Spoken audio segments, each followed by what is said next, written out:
Good morning, everybody. My name is Jacob Verret. I'm an honors student here at College-Kingwood, and today I'll be presenting my research titled Beyond Silicon, the Interconnected Evolution of AI and Cybersecurity. Now, I want to open with this quote from Mark McLaughlin.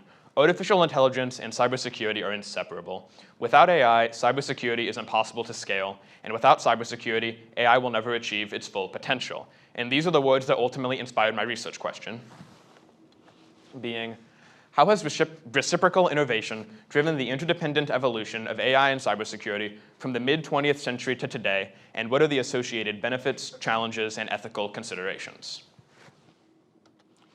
Now, for the purpose of this research, I will be framing it around reciprocity, as defined by Marcel Mauss in his work, The Gift, where he defines it as the obligation to give and receive between two parties. And I will be using the term reciprocal innovation to describe this relationship between AI and cybersecurity, where AI provides numerous benefits, such as enhanced threat detection, and cybersecurity provides protection and a place for AI to grow and improve.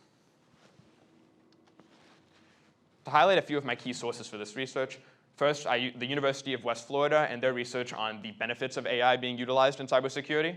I also looked at the EC Council and their information on how ethical hacking exemplifies the reciprocity that Mauss describes in The Gift. And finally, I looked at the Department of Homeland Security and their information on how AI can be negatively used in cybersecurity and can be exploited by cybercriminals. So I want to begin this analysis going back to the 1940s and 50s, where we can see advancements in both of these fields. So looking at Alan Turing, during World War II, he was pivotal in breaking the Enigma code, and this was a very important moment in communication, as well as his Turing test, which essentially defined the criteria needed that a computer needed to have to be considered intelligent.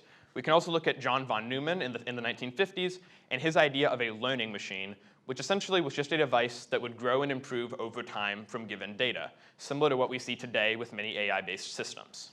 Moving on to the 70s and 80s, we can see advances in cryptography that ultimately set the stage for further advances in AI defenses. During this time, secure communication was prioritized, and advances such as the RSA algorithm allowed for this type of secure communication between two individuals, and we still see this used today for transfers of personal information, financial information, or anything else that needs to be kept secure and safe. And then moving into the 1990s and 2000s, as the internet started to become more popular, it became apparent that traditional cybersecurity measures were just not enough anymore to combat the viruses and worms and other types of infected downloads that were consistently getting worse.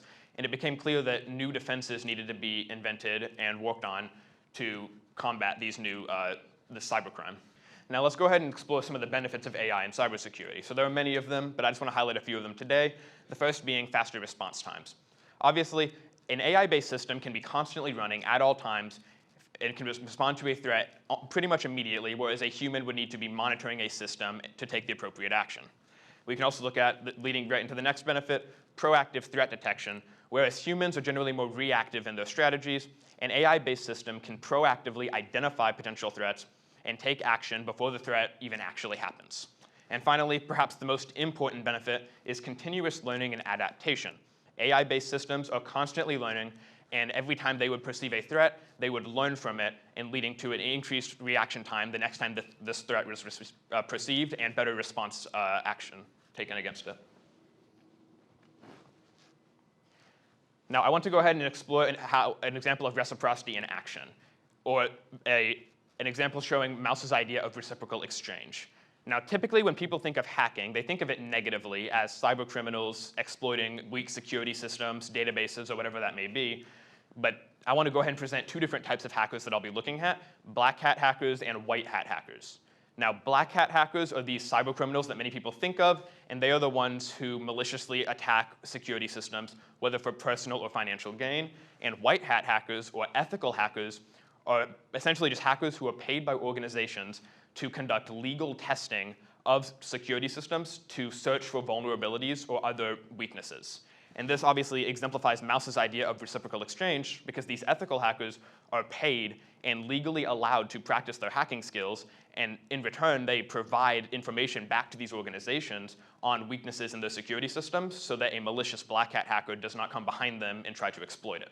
Now, I want to go ahead and explain this process for you. So typically, there are about 5 stages, the first being reconnaissance, where the ethical hacker will just gather information about the system without actually interacting with it. Essentially, he is just scouting it out to see what's going on and where there could be weaknesses.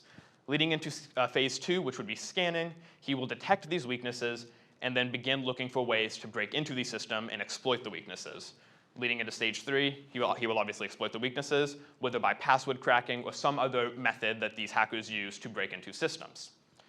And then in phase 4, he will maintain access to this security system as he runs his tests to check for other weaknesses and vulnerabilities inside the security system, before finally, the most important step, the ethical hacker will cover his tracks and ensure that no backdoors remain exposed that another malicious hacker could come behind him and use to break into the system.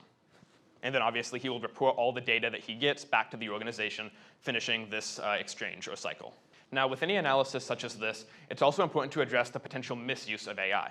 Now, I'm sure many of us may have received messages such as this via email, text message, as the one in the image I have provided, where essentially an organization or person is telling them to click on a link and send money. And for this example, obviously they use a time constraint of 12 hours to try to create a sense of urgency to get this person to click on the link, enter their financial information, where it will ultimately most likely be stolen.